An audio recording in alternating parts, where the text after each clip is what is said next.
Hi everyone, this is Anam. Welcome to PhD jobs and admission. आज की इस video में हम यूनिवर्सिटी ऑफ लखनऊ के पीएचडी एंट्रेंस एग्जामिनेशन के लिए रिसर्च मेथोडोलॉजी पर कुछ इंपॉर्टेंट एमसीक्यूज देखने जा रहे हैं। जैसे कि आपको पता है, रिसर्च मेथोडोलॉजी आपके पीएचडी एंट्रेंस एग्जामिनेशन का 50% वेटेज होता है। यानी 50% मतलब आपका जो पेपर 1 होता है वो रिसर्च मेथोडोलॉजी होता है। तो रिसर्च मेथोडोलॉजी काफी इंपॉर्टेंट होता है और रिसर्च मेथोडोलॉजी के इंपॉर्टेंट एमसीक्यूज जो जनरली आपको पीएचडी एंट्रेंस एग्जामिनेशन में पूछे जाते हैं, वो सारे एमसीक्यूज आज के सेशन में मैंने कवर करने की कोशिश करी हूँ।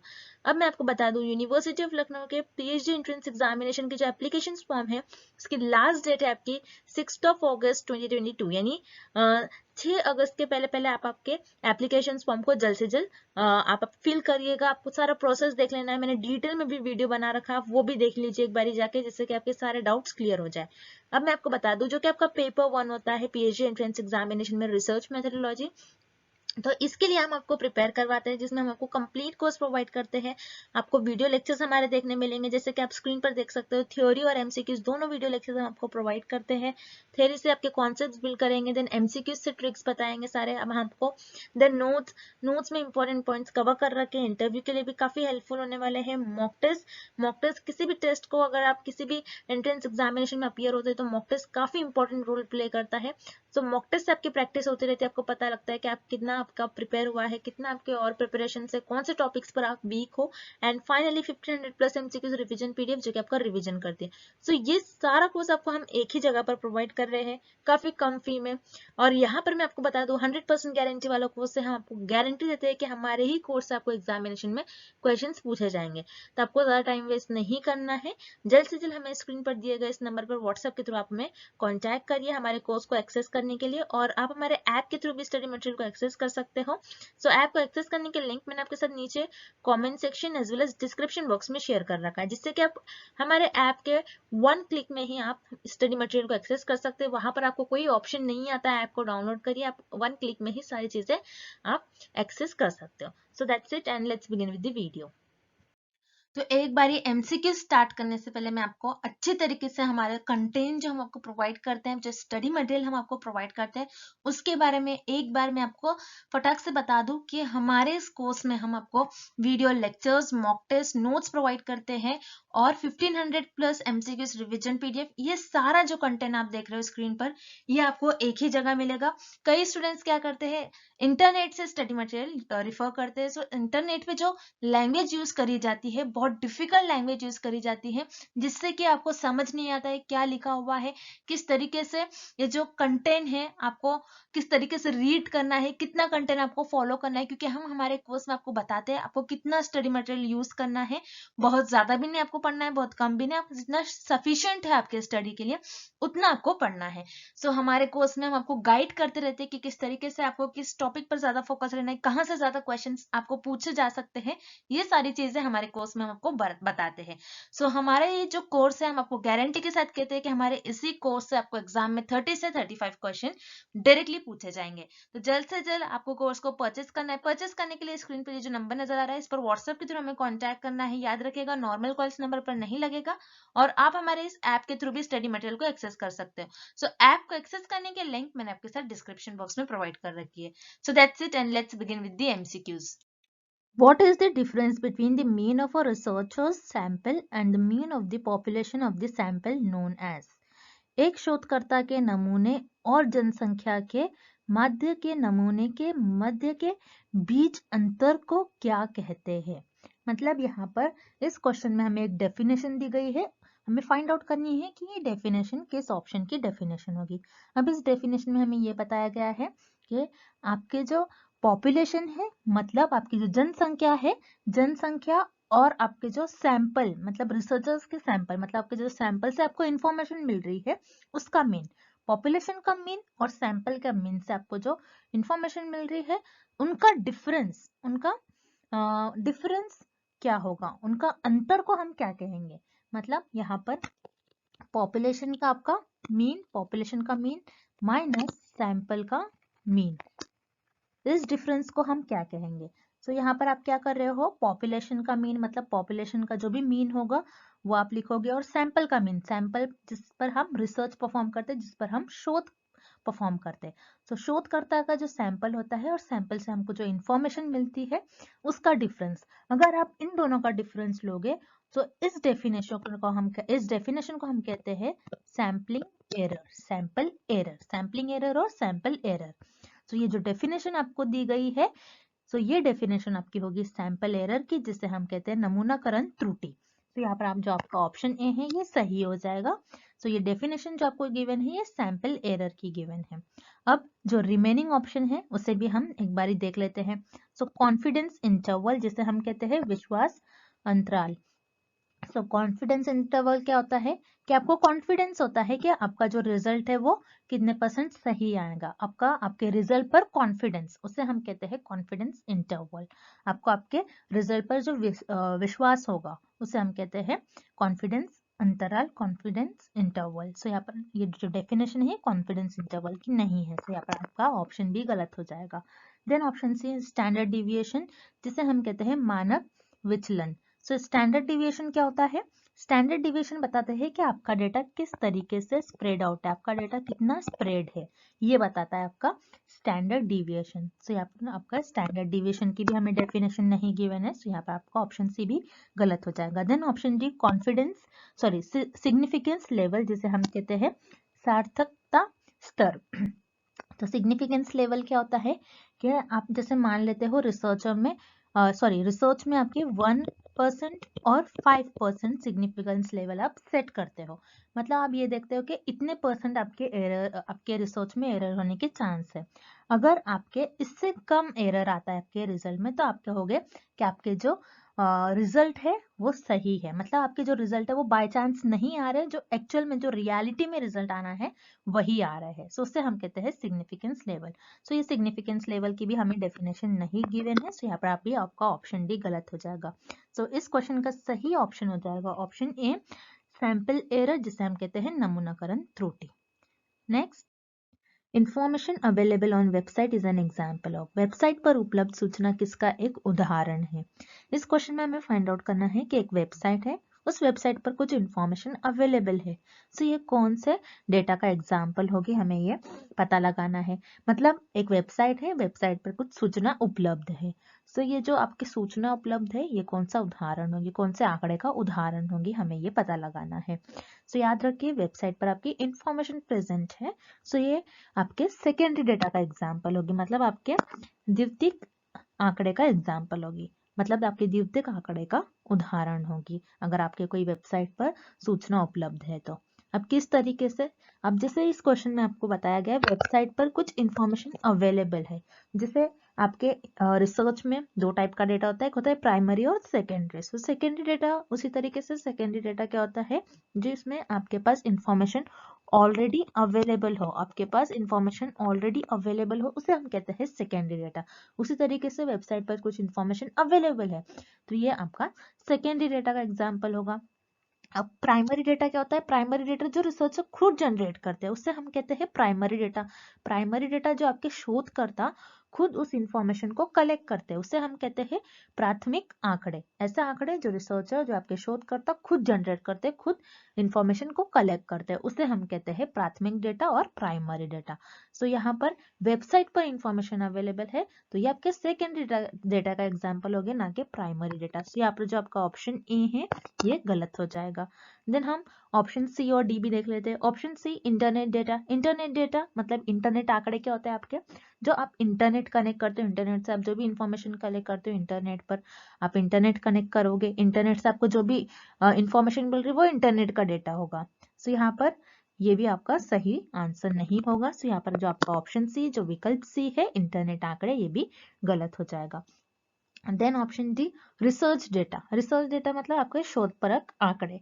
सो वेबसाइट पर कुछ इंफॉर्मेशन अवेलेबल है, अब वो इंफॉर्मेशन कुछ भी हो सकती है, जरूरी नहीं हो कि वो आपके रिसर्च का ही डेटा होगा, मतलब आपके जो रिसर्च के आंकड़े वही हो, कोई भी दूसरी भी इंफॉर्मेशन अवेलेबल हो सकती है। सो आपके यहाँ पर जो रिसर्च डेटा है ये भी इस क्वेश्चन का गलत आंसर हो जाएगा। इस क्वेश्चन का ऑप्शन डी भी गलत विकल्प है। इस क्वेश्चन का आपका जो सही आंसर होगा वो है ऑप्शन बी, सेकेंडरी डेटा, जिसे हम कहते हैं द्वितीयक आंकड़े। इन वेबसाइट पर कुछ इंफॉर्मेशन अवेलेबल है, मतलब आपके वेबसाइट पर कुछ सूचना उपलब्ध है, तो ये आपके द्वितीयक आंकड़े का एग्जाम्पल होंगे, मतलब आपके सेकेंडरी डेटा का एग्जाम्पल होगी। सो यहाँ पर आपका ऑप्शन बी सही हो जाएगा। Next question, Which one of the following is not in the process of research? निम्न में से कौन सा शोध प्रक्रिया में शामिल नहीं होता है? इस क्वेश्चन में हमें पता लगाना है और इस प्रश्न में हमें ये फाइंड आउट करना है कि दिए गए ऑप्शंस में से, दिए गए विकल्प में से कौन सा एक ऐसा विकल्प है, कौन सा एक ऐसा ऑप्शन है जो आपके रिसर्च प्रोसेस का पार्ट नहीं होता है। मतलब दिए गए विकल्प में से कौन सा एक ऐसा विकल्प है जो आपके शोध प्रक्रिया में शामिल नहीं होता है। सो हम एक एक कर सारे ऑप्शंस देख लेते हैं और पता लगाते हैं इस क्वेश्चन का करेक्ट ऑप्शन क्या होगा। सो पहले हम ऑप्शन बी देखेंगे, डिफाइनिंग रिसर्च प्रॉब्लम। यस, आप आपके रिसर्च प्रोसेस में रिसर्च प्रॉब्लम को डिफाइन करते हो, बताते हो आपकी रिसर्च प्रॉब्लम क्या है, आप किस प्रॉब्लम पर रिसर्च कर रहे हो, उससे सोसाइटी के लिए क्या बेनिफिट हो सकता है, आप ये बताते हो। सो बेसिकली आप रिसर्च प्रोसेस में बताते हो कि आपका रिसर्च प्रॉब्लम क्या है, इसको डिफाइन करते हो। सो यहाँ पर आपका ऑप्शन बी सही हो जाएगा, क्योंकि ये रिसर्च प्रोसेस का पार्ट होता है, डिफाइनिंग रिसर्च प्रॉब्लम, शोध समस्या की विवेचना। सो ये आपका रिसर्च प्रोसेस का पार्ट होता है, लेकिन हमें पूछ रहे हैं which is not a part of research process. Research process में कौन सा आपका ऑप्शन और कौन सा विकल्प शामिल नहीं होता है। सो यहाँ पर आपका ऑप्शन बी रॉन्ग हो जाएगा, बिकॉज ये आपके रिसर्च प्रोसेस में और शोध प्रक्रिया में शामिल होता है। Then option C, developing research proposal. Yes, हम रिसर्च प्रोसेस में रिसर्च प्रपोजल डेवलप करते हैं, मतलब शोध प्रस्तावना निर्माण करते हैं। रिसर्च प्रपोजल को आप डेवलप करोगे। रिसर्च प्रपोजल क्या होता है, जिसमें आप बताते हो कि रिसर्च में क्या क्या करने वाले हो। बेसिकली आप यहाँ पर सारे आपके प्लान बताते हो कि आप किस तरीके से रिसर्च करने वाले हो, क्या करने वाले हो, कितना आपको फंड लगने वाला है, किस तरीके से आप करने वाले हो। सो रिसर्च प्रपोजल आप आपके गाइड को दोगे या फिर आप आपके कम्युनिटी को देंगे और उसके थ्रू आप बताओगे कि आपका रिसर्च में आप किस तरीके से आप रिसर्च करने वाले, आपको कितना फंड लगने वाला है। तो ये सारी चीजें आप आपके रिसर्च प्रपोजल में बताते हो। तो रिसर्च प्रपोजल ये आपके रिसर्च प्रोसेस का पार्ट होता है और this is very important part. अगर आपकी रिसर्च प्रपोजल अप्रूव होती है तो ही आप आगे रिसर्च कर पाते हो। तो यहाँ पर डेवलपिंग रिसर्च प्रपोजल मतलब शोध प्रस्तावना निर्माण, ये आपका रिसर्च प्रोसेस का पार्ट होती है, मतलब आपके शोध प्रक्रिया में ये स्टेप्स शामिल होती है। सो यहाँ पर आपका ऑप्शन सी भी रॉन्ग हो जाएगा। Then option D, sampling design, जिसे हम कहते हैं डिजाइन का नमूनाकरण।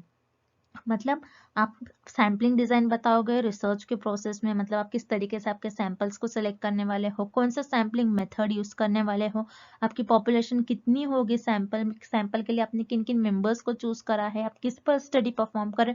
तो यहाँ पर आप आपके सैंपल्स रिलेटेड सारी इंफॉर्मेशन बताते हो, आप किस तरीके से सैंपल के थ्रू आप इंफॉर्मेशन गैदर करने वाले हो। सो ये भी आपके रिसर्च प्रोसेस का पार्ट होती है। सो यहाँ पर आपका ऑप्शन डी भी रॉन्ग हो जाएगा, सैम्पलिंग डिजाइन मतलब डिजाइन का नमूनाकरण। सो यहाँ पर आपका जो करेक्ट ऑप्शन हो जाएगा वो हो जाएगा option A, creating fiction work. Creating fictional work मतलब जिसे हम कहते हैं कथा सत्य का निर्माण। मतलब यहाँ पर आपका जो ऑप्शन ए है ये सही है। रिसर्च प्रोसेस में आप फिक्शनल वर्क को बताते नहीं हो, फिक्शनल वर्क को क्रिएट नहीं करते। जैसे हमने प्रीवियस क्वेश्चन में ही देखा, फिक्शनल वर्क क्या होता है, फिक्शनल वर्क जिसे हम इमेजिनेशन से क्रिएट करते हैं। जैसे मैंने आपको बताया स्पाइडरमैन स्टोरी, जो इमेजिनेशन से क्रिएट की जाती है, जो रियल लाइफ में एग्जिस्ट नहीं करती है, वो फैक्ट नहीं होता है, लेकिन हम खुद से बनाते हैं, हम अपनी इमेजिनेशन से वो चीजों को क्रिएट करते हैं, उसे हम कहते हैं फिक्शनल वर्क। सो रिसर्च प्रोसेस में आपके हम फिक्शनल वर्क को क्रिएट नहीं करते हैं। सो यहाँ पर आपका ऑप्शन करेक्ट हो जाएगा। Next, Schedule in research is defined as, अनुसंधान में अनुसूची की परिभाषित किया गया है। इस क्वेश्चन में हमें ये पता लगाना है, ये फाइंड आउट करना है कि रिसर्च में स्केड्यूल की डेफिनेशन क्या होती है। मतलब आपकी जो अनुसंधान है, आपकी जो शोध है, शोध में अनुसूची की परिभाषा क्या होती है, हमें इस क्वेश्चन में पता लगाना है। तो आपको पता होना चाहिए स्केड्यूल ये होता क्या है। पहले तो स्केड्यूल क्या होता है, आपके इंटरव्यू की तरह ही होता है। जैसे हम क्वालिटेटिव रिसर्च में इंटरव्यूज रिसर्चर कंडक्ट करवाते हैं, एक्सपर्ट से उनके ओपिनियन लेते हैं और उसके बेसिस पे उनको जो भी इंफॉर्मेशन मिलते हैं वो सारी इंफॉर्मेशन रिकॉर्ड करते हैं थ्रू इंटरव्यूज। सो स्केड्यूल भी इंटरव्यू की तरह होता है। रिसर्च यहाँ पर जो एक्सपर्ट्स होते हैं, जो बड़े बड़े पर्सनालिटीज होते हैं, उनसे इंटरव्यूज कंडक्ट करवाते हैं और उनके थ्रू इंफॉर्मेशन को गेन करते हैं, इंफॉर्मेशन जनरेट करते हैं, डेटा को जनरेट करते हैं। सो स्केड्यूल में याद रखिए, जैसे इंटरव्यू में रिसर्चर क्वेश्चंस पहले से प्री प्लान नहीं करके जाते हैं, लेकिन स्केड्यूल में जो आपके क्वेश्चंस होते हैं, जो रिसर्चर इंटरव्यू में क्वेश्चंस पूछेंगे रिस्पोंडेंट से, वो सारे क्वेश्चंस प्री प्लान्ड होते हैं। वो क्वेश्चन सारे प्री प्लान्ड होंगे, मतलब पहले से ही रिसर्चर डिसाइड कर लेते हैं कि मैं अपने रिस्पोंडेंट को ये क्वेश्चंस पूछूंगा। उनके रिस्पॉन्स के बेसिस पर रिसर्चर क्वेश्चन नहीं पूछते, मतलब पहले से एक लिस्ट बनाते हैं और उस लिस्ट में सारे क्वेश्चंस होते हैं और उसी क्वेश्चंस को रिसर्चर्स और जो इंटरव्यूअर है वो अपने रिस्पोंडेंट से, जिनसे वो इंफॉर्मेशन कलेक्ट कर रहे हैं, सो यहाँ पर सारे जो क्वेश्चंस होते हैं वो पहले से ही प्री प्लान्ड होते हैं। पहले से ही रिसर्चर प्लान कर लेते हैं कि मैं अपने रिस्पोंडेंट को ये क्वेश्चंस पूछूंगा अपने इंटरव्यू में, सो उसे कहते हैं हम स्केड्यूल।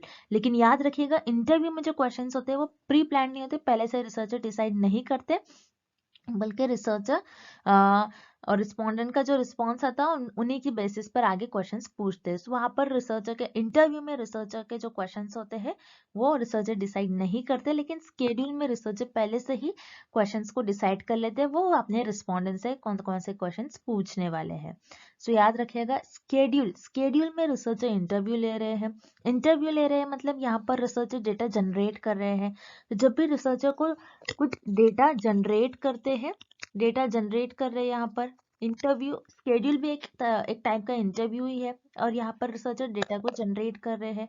डेटा जनरेट कर रहे हैं, इसका मतलब यहाँ पर रिसर्चर को जो भी डेटा मिल रहा है वो प्राइमरी डेटा मिल रहा है। तो याद रखिएगा, स्केड्यूल में जो भी डेटा मिलेगा आपको वो प्राइमरी डेटा होगा। तो इस क्वेश्चन का आपका राइट आंसर हो जाएगा device for the collection of primary data containing questions. मतलब प्राइमरी डेटा मिलेगा, जो भी रिसर्चर क्वेश्चंस पूछेंगे अपने रिस्पोंडेंट से, उनको जो भी डेटा मिलेगा वो प्राइमरी डेटा होगा, मतलब यहाँ पर रिसर्चर को न्यू डेटा मिल रहा है। तो यहाँ पर जो आपका ऑप्शन सी है, इस क्वेश्चन का जो विकल्प सी है, ये आपका करेक्ट आंसर हो जाएगा, इस प्रश्न का सही उत्तर हो जाएगा। अब जो रिमेनिंग ऑप्शन है जो इनकरेक्ट है उन्हें भी हम एक बार देख लेते हैं। Option A, time period for the study, नहीं, स्केड्यूल टाइम पीरियड नहीं होता है, बिकॉज ये एक इंटरव्यू होता है, उसे हम आपके स्टडी का मतलब आपके अध्ययन का समाधि नहीं कहेंगे। सो यहाँ पर जो आपका विकल्प है ऑप्शन ए, इस क्वेश्चन का रॉन्ग आंसर हो जाएगा। उसी तरीके से option B, time period for data collection का टाइम पीरियड नहीं होता है, मतलब आप कुछ इंफॉर्मेशन कलेक्ट कर रहे हो, डेटा कलेक्ट कर रहे हो, उसका कोई टाइम पीरियड नहीं होता है। आंकड़े संग्रह के लिए समयावधि, ये भी नहीं होता है आपका स्केड्यूल, मतलब अनुसूची, ये भी नहीं होती है, ये भी आपका ऑप्शन बी यहाँ पर रॉन्ग हो जाएगा। उसी तरीके से option D, device for the collection of secondary data containing questions, नहीं, आप स्केड्यूल से आपको जो भी रिस्पॉन्स मिलेगा, आप जो भी क्वेश्चंस पूछ रहे हो आपके रिस्पोंडेंट से, आपको जो भी उस टाइम पर डेटा मिलेगा वो प्राइमरी होगा, सेकेंडरी नहीं होगा। सो यहाँ पर जो आपका ऑप्शन डी है इस क्वेश्चन का रॉन्ग ऑप्शन हो जाएगा, और इस क्वेश्चन का आपका राइट आंसर हो जाएगा option C, device for the collection of primary data containing questions. Next, यदि कोई अध्ययन विश्वसनीय है तो इसका अर्थ क्या है? If a study is reliable this means that. So इस प्रश्न में पूछा जा रहा है कि अगर कोई अध्ययन है वो विश्वसनीय है, यानी कोई स्टडी है, अगर कोई स्टडी है ये रिलायबल स्टडी है, तो उसका अर्थ क्या होगा, उसका मीनिंग क्या होगा, उसका डेफिनेशन क्या होगी, उसकी परिभाषा क्या होगी, ये पता लगाना है हमें इस प्रश्न में। सो रिलायबल ये है क्या, पहले तो आपको ये पता होना चाहिए। रिलायबल आपके रिसर्च की कैरेक्टरिस्टिक्स में से एक कैरेक्टरिस्टिक होती है जो कि बहुत इंपॉर्टेंट होती है। सो रिलायबल ये कैरेक्टरिस्टिक होती है रिसर्च की। सो याद रखिएगा, जैसे कि आपको एग्जाम में रिलायबल पूछा गया है, तो आपको हो सकता है आपको नेक्स्ट टाइम आपका जो एग्जाम आने वाला है आपके पीएचडी एंट्रेंस एग्जामिनेशन में आपको वैलिड पर आए क्वेश्चन। ओके, अब तो आपको रिलायबल पूछा गया था, अब वैलिड भी आ सकता है। सो देखिए, जैसे कि रिलायबल क्या होता है, पहले तो हम ये देखेंगे, फिर वन बाय वन हम सारे विकल्पों को देखेंगे और पता लगाएंगे कि कौन सा विकल्प इस प्रश्न का हमारा सही उत्तर हो जाएगा। अब रिलायबल क्या होता है? रिलायबल यानी जैसे आप कोई एक्सपेरिमेंट्स परफॉर्म कर रहे हो, आप कोई प्रयोग परफॉर्म कर रहे हो और बार बार चीजों को परफॉर्म करने के बाद आपका सेम मेजरमेंट मिल रहा है, आपको सेम आप मेजर कर पा रहे हो, सेम ही आ रहा है आपका रिजल्ट, तो उसे हम कहते हैं रिलायबल। अब किस तरीके से, ये एक हम उदाहरण के थ्रू देखेंगे, एक एग्जाम्पल के थ्रू हम देखेंगे। अब जैसे मान लीजिए किसी ने अपना वेट चेक करा वेइंग मशीन पर, ओके, वेइंग मशीन पर आप 3 बार मैंने वेट चेक करा। सो हर 3 बार यानी तीनों बार अगर मैं वेट चेक करी तो तीनों बार मेरा 40 केजीज आ रहा है, ओके, तीनों बार वेट करने पर मेरा आ रहा है 40 केजीज। यानी मैं हर बार अगर वेट करूं और मेरा हर बार वेट सेम ही आए, ऐसा नहीं हो रहा है कि पहले केस में मेरा 40 आ रहा है, दूसरे में 50, देन तीसरे में 60, ओके, मतलब मैंने हर बार वेट करा और मैं 4 to 5 टाइम और मैं अगर वेट कर लूं अपना, तो हर वेट में हर 5 टाइम्स अगर मैं वेट कर लूं तो 5 टाइम्स मेरा 40 केजीज ही आ रहा है वेट। तो इस केस में मैं कहूंगी मेरी जो ये मशीन है, मेरी जो वेइंग मशीन है, ये रिलायबल है, क्योंकि ये मुझे हर बार सेम रिजल्ट दे रही है। हर बार मेजर करने पर, हर बार चीजों को मेजर करने पर मुझे सेम रिजल्ट मिल रहा है, मुझे स्टेबल रिजल्ट मिल रहा है, तो उसे हम कहेंगे रिलायबल। सो यही आपको विकल्प बी में भी दिया गया है। The measures device for concept are stable on different occasion, यानी एक ऐसी कॉन्सेप्ट है, एक ऐसी डिवाइस है जो अगर आप मेजर कर रहे हो जिस चीजों को, और मेजर करने बाद डिफरेंट ओकेजन यानी क्या, हर अलग अलग व्यक्ति पर, हर अलग अलग टाइम पर आपको क्या मिल रहा है, सेम ही रिजल्ट मिल रहे हैं, सेम ही मेजरमेंट्स मिल रहे हैं, तो उसे हम कहते हैं रिलायबल। तो आपका इस प्रश्न का बी ऑप्शन आपका सही हो जाएगा, ओके। अवधारणाओं के लिए तैयार किए गए उपाय अलग अलग अवसरों पर स्थिर होता है, यानी आप चीजों को मेजर कर रहे हो, आप माप रहे हो, और आपकी जो डिवाइस है वो आपको अलग अलग अवसरों पर सेम ही रिजल्ट बता रही है। सो ये होती है आपकी रिलायबल। अब जो इनकरेक्ट ऑप्शन है, जो ऑप्शन बच गए हैं, उसे भी हम जल्दी से देख लेते हैं। ऑप्शन ए, विकल्प ए यहाँ पर आपको दिया गया है, it was conducted by reputed of researcher who can be trusted. So reliable study उसे नहीं कहेंगे कि कोई रेप्यूटेड रिसर्चर है, कोई बहुत ज्यादा जिनको बहुत ज्यादा ज्ञान है, बहुत अच्छा रिसर्चर जो है, उन पर हम ट्रस्ट करें। सो वो स्टडी को हम नहीं कहेंगे रिलायबल। सो यहाँ पर आपको विकल्प ए जो दिया गया है ये गलत उत्तर दिया गया है। उस तरीके से विकल्प C, the findings can be generalized to other social setting, यानी आपने जो आपके रिजल्ट आ रहे हैं, ओके, आपके जो भी रिजल्ट आ रहे हैं, आप दूसरे सोशल सेटिंग्स में भी उसको जनरलाइज करते हैं, यानी उसका दूसरे सोशल सेटिंग्स में भी उसका उपयोग कर सकते हो, उसको उस चीजों को आप उसका उपयोग कर सकते हो दूसरे अध्ययन में भी। सो ऐसा नहीं हो सकता है। रिलायबल का मतलब होता है हर बार मेजर करने पे चीजें सेम आए, मेजरमेंट आपको सेम ही मिले। सो यहाँ पर आपका विकल्प सी भी गलत हो जाएगा। उसी तरीके से विकल्प D, the methods are stated clearly enough for the research to be replicated, यानी अनुसंधान को आप क्या कर रहे हो, दोबारा रिपीट करोगे, ओके, आप क्या कर रहे हो, उसको दोहरा रहे हो, आप फिर से उसको रिपीट कर रहे हो। सो रिपीट करने में, यानी मान लीजिए किसी रिसर्चर ने पहले से ही इंफॉर्मेशन आपकी पहले से ही रिसर्च कर रखी है, तो आपके पास कुछ इंफॉर्मेशन होगी, तो उसके बेसिस पर आप क्या करते हो, उस रिसर्च को रेप्लिकेट करने की कोशिश करते हो, उस रिसर्च को फिर से परफॉर्म करने की कोशिश करते हो, आप देखते हो कि ये नए क्या मिल सकते हैं इससे रिजल्ट, और क्या आ सकते हैं रिजल्ट। सो ये आपकी रेप्लिकेशन हो सकता है, आपकी रेप्लिकेशन की डेफिनेशन होती है, जो कि आपकी ये भी एक कैरेक्टरिस्टिक होती है, लेकिन ये रिलायबल की डेफिनेशन नहीं होगी। सो यहाँ पर आपका विकल्प डी इस प्रश्न का सही उत्तर नहीं होगा। सो इस प्रश्न का आपका सही उत्तर हो जाएगा विकल्प बी, यानी आप ऐसे डिवाइस जिस पर आप कोई चीजों को माप रहे हो, मेजर कर रहे हो, और अलग अलग अवसरों पर आपको सेम ही रिजल्ट मिल रहे हैं, तो उसे हम कहते हैं रिलायबल। अगला प्रश्न, एक शोध डिजाइन क्या है, what is a research design. So इस प्रश्न में पूछा जा रहा है कि शोध की डिजाइन जो होती है, यानी रिसर्च डिजाइन जो होती है, उसकी परिभाषा, उसकी डेफिनेशन, उसका अर्थ क्या होगा, उसका अर्थ, उसकी डेफिनेशन हमें किस विकल्प में दी गया है, हमें ये पता लगाना है। सो रिसर्च डिजाइन याद रखिएगा, आपकी जो रिसर्च प्रोसेस होता है उसका सेकेंड स्टेप होता है। फर्स्ट स्टेप तो आपका रिसर्च प्रॉब्लम होता है, एंड सेकेंड स्टेप आपका रिसर्च डिजाइन होता है। अब रिसर्च डिजाइन क्या होता है, रिसर्च डिजाइन में आप क्या करते हो, शोधकर्ता क्या करते हैं, जो रिसर्चर है वो क्या करते हैं रिसर्च डिजाइन में, आपको ये पता होना चाहिए। सो रिसर्च डिजाइन याद रखिएगा, जिसे हम ब्लूप्रिंट भी कहते हैं, ओके, बहुत इंपॉर्टेंट है।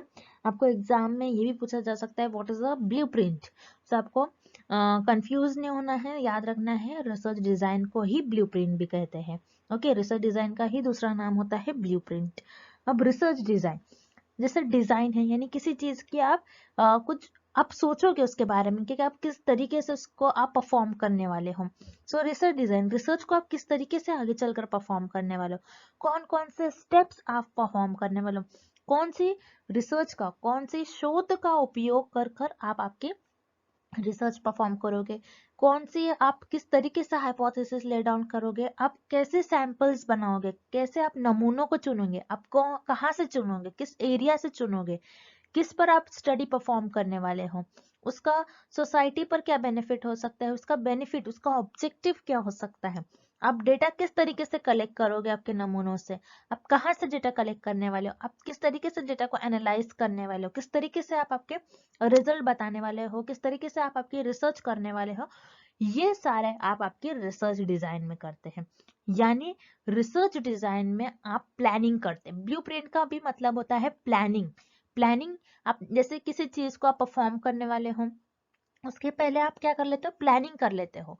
आप मान लीजिए आप कहीं जा रहे हो तो उसके आप पहले से प्लानिंग कर लेते हो कि इतने समय में मैं यहाँ पर रहूंगा, इतने समय में मैं यहाँ पर जाऊंगा। तो उसी तरीके से आप रिसर्च में भी करते हो, क्योंकि रिसर्च जो होता है आपका, ये 1 और 2 मंथ्स का नहीं होता है। रिसर्च आपको 3 to 6 years तक परफॉर्म करना होता है, बहुत लॉन्ग ड्यूरेशन होता है, बहुत लंबा समय होता है। तो लंबे समय जो होता है उसके लिए जो रिसर्चर होते हैं वो प्लानिंग करते हैं, वो पहले से ही सोच लेते हैं कि किस तरीके से हम डेटा कलेक्ट करने वाले हैं, कौन सा मेथड यूज करने वाले हैं, कौन सा टाइप ऑफ रिसर्च यूज करने वाले हैं, कौन से प्रकार की शोध यूज करने वाले हैं, कैसे जो डेटा होता है उसका विश्लेषण कैसे करेंगे, डेटा को किस तरीके से एकत्र करेंगे। ये सारी चीजें आप रिसर्चर अपने शोध डिजाइन में पहले से ही बता देते हैं। सो याद रखिएगा, रिसर्च डिजाइन की डेफिनेशन होती है a framework for every stage of collection and analysis of data. यानी हर एक स्टेज में आप किस तरीके से काम करने वाले हो उसका फ्रेमवर्क, उसका ढांचा बना लेते हो। ओके, यानी डेटा का संग्रहण और विश्लेषण के हर चरण के लिए एक रूपरेखा। ओके, आप पहले से एक बना लेते हो रूपरेखा कि आप किस तरीके से डेटा का विश्लेषण करोगे, हर एक स्टेज में, हर एक चरण में आप उसका किस तरीके से डेटा को एकत्र करोगे, किस तरीके से विश्लेषण करोगे उसका, ये सारा आप आपके रिसर्च डिजाइन में, शोध डिजाइन में बता देते। तो ये हो गई आपकी सही डेफिनेशन, करेक्ट डेफिनेशन आपके रिसर्च डिजाइन की यानी शोध डिजाइन की। अब जो बच गए हैं विकल्प, उन्हें भी हम एक बार देख लेते हैं।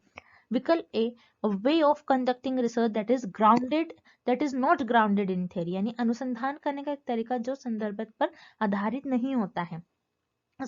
यहाँ पर बता रहा है कि रिसर्च डिजाइन एक ऐसा वे होता है जिसमें आप रिसर्च कंडक्ट करते हो जो कि ग्राउंडेड थियोरी नहीं होता है। ग्राउंडेड इन थियोरी यानी क्या होता है, जैसे ग्राउंडेड थियोरी क्या होता है कि आप डेटा कलेक्ट कर लेते हो, आपके पास डेटा कलेक्ट कर लेते हो आप पहले, देन उस डेटा को एनालाइज कर आप थ्योरी डेवलप करते हो, उसे हम कहते हैं ग्राउंडेड इन थ्योरी। तो यहाँ पर रिसर्च डिजाइन का ये मतलब नहीं होता है। रिसर्च डिजाइन का मतलब होता है प्लानिंग करना। तो यहाँ पर आपका जो विकल्प ए है, अनुसंधान करने का एक तरीका जो सिद्धांत पर आधारित नहीं है, ये गलत हो जाएगा।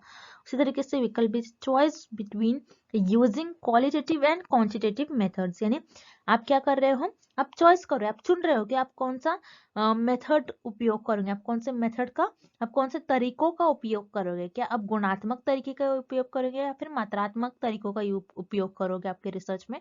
तो उसे हम रिसर्च डिजाइन कहते हैं कि नहीं। से यहाँ पर आपका विकल्प बी भी गलत उत्तर हो जाएगा। उसी तरीके से विकल्प C, the style in which you represent your research findings, for example a graph, यानी वो शैली जिसमें आप अपने शोध के निष्कर्ष प्रस्तुत करते हैं, उदाहरण के लिए एक ग्राफ। यानी यहाँ पर आपको बताया गया है कि जैसे आपने रिसर्च परफॉर्म कर ली, उसके बाद आपको जो रिजल्ट मिलते हैं आप उसको एक वे में प्रेजेंट करते हो, या तो आप ग्राफ में प्रेजेंट करते हो या तो आप टेबल में प्रेजेंट करते हो। जैसे फॉर एग्जांपल हमें यहाँ पर ग्राफ दिया गया है। ओके, तो आपके जो रिसर्च के जो भी आपके परीक्षण आ रहे हैं, जो भी आपके रिसर्च के आपके फाइंडिंग्स आ रहे हैं, जो भी आपके रिजल्ट आ रहे हैं, उसको आप क्या कर रहे हो, एक कोई भी एक ग्राफिकल फॉर्म में रिप्रेजेंट कर, जैसे आपने ग्राफ में रिप्रेजेंट किया। सो इसे हम कहेंगे कि रिसर्च डिजाइन नहीं। रिसर्च डिजाइन तो एक फ्रेमवर्क को कहते हैं जिसमें आप एवरी स्टेज में जो डेटा कलेक्ट करने वाले हो, किस तरीके से डेटा को एकत्र करने वाले हो, किस तरीके से उसका विश्लेषण करने वाले हो, ये सारी चीजें आप आपके रिसर्च डिजाइन में बताते हो। तो इस प्रश्न का आपका सही उत्तर हो जाएगा विकल्प डी। अगला प्रश्न, एन एम्पायरिकली वेरिफेबल ऑब्जर्वेशन इज, अनुभविक सत्यापनीय अवलोकन होता है। इस क्वेश्चन में हमें बेसिकली एक डेफिनेशन दी गई है, एक परिभाषा दी गई है और हमें पता करना है ये परिभाषा किस विकल्प की परिभाषा होगी। मतलब एक डेफिनेशन दी गई है और हमें पता करना है कि ये डेफिनेशन किस ऑप्शन की डेफिनेशन होगी। तो यहाँ पर हमें बता रहा है इस डेफिनेशन में आप क्या करो, एम्पायरिकली वेरिफेबल ऑब्जर्वेशन, मतलब एक डेटा होगा, कोई भी चीज हो गया आप उसको एम्पायरिकली मतलब क्या होता है, जिसमें आप आपके एक्सपीरियंसेस यूज करते हो, आप कुछ ऑब्जर्वेशन करते हो, आप एक्सपेरिमेंट्स परफॉर्म करते हो और उस फिनोमेना को आप वेरीफाई करते हो, हर एक तरफ से देखते हो कि रिजल्ट सही आ रहे हैं या फिर नहीं। मतलब आप बेसिकली फैक्ट बताते हो कि ये रियलिटी में एग्जिस्ट कर रहा है, क्योंकि आप ऑब्जर्वेशन एक्सपेरिमेंट्स उन्हीं चीजों को बताओ, उन्हीं चीजों पर कर सकते हो ऑब्जर्वेशन और एक्सपेरिमेंट जो रियलिटी में एग्जिस्ट कर रहा है, जो फैक्ट है।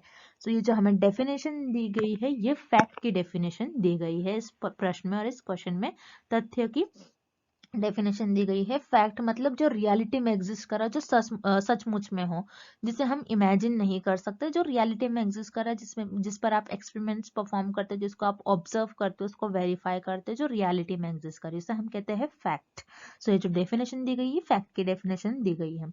अब जो रिमेनिंग ऑप्शन है जो इनकरेक्ट है उसे भी हम एक बार देख लेते हैं। So option A is value, मतलब मूल्य। सो कोई भी चीज का कुछ भी वैल्यू हो सकती है, मूल्य तो हर एक वैल्यू है, कोई भी वैल्यू हो सकती है, जैसे 250 टू 2500, कुछ भी वैल्यू है, कोई भी चीजों की वैल्यू है।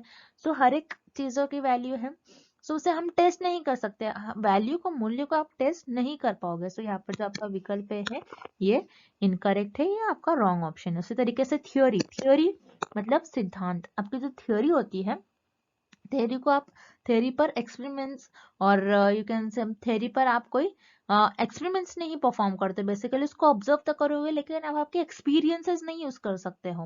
लेकिन फैक्ट में आप आपके एक्सपीरियंसेस और ऑब्जर्वेशंस यूज करते हो। तो यहाँ पर जो आपका विकल्प बी है इस क्वेश्चन का रॉन्ग आंसर हो जाएगा। तो थ्योरी, थ्योरी का एग्जाम्पल है आपकी बिग बैंग थ्योरी, जिसमें बताया है कि आपका जो दुनिया है पूरी वर्ल्ड के इस तरीके से फिर से डेवलप हुई है। सो आप बिग बैंग थ्योरी अगर जिसको पता होगा तो अच्छी तरीके से समझ पाएगा कि थ्योरी क्या होता है। उसमें बताया है कि वर्ल्ड कैसा डेवलप हुआ, वर्ल्ड कैसे बना है। सो ये हो गया थ्योरी, जिसे आप एक्सपेरिमेंट्स नहीं परफॉर्म कर सकते हो, आप बस पता कर सकते हो चीजों के बारे में जो एग्जिस्ट कर रही है। स्टेटमेंट, स्टेटमेंट जो वन लाइन स्टेटमेंट होता है, स्टेटमेंट पर आप टेस्ट कर सकते हो, उसको आप ऑब्जर्व कर सकते हो, लेकिन आप उसको प्रूव नहीं कर सकते, आपने पता चला कि वो रियलिटी में एग्जिस्ट कर रहा है या फिर नहीं कर रहा है। सो यहाँ पर आपका ऑप्शन डी भी इनकरेक्ट हो जाएगा। सो इस क्वेश्चन का, इस प्रश्न का जो सही उत्तर हो जाएगा वो है आपका विकल्प से तथ्य, मतलब fact. And thank you for watching this video. Good luck with your preparation and see you tomorrow with another video.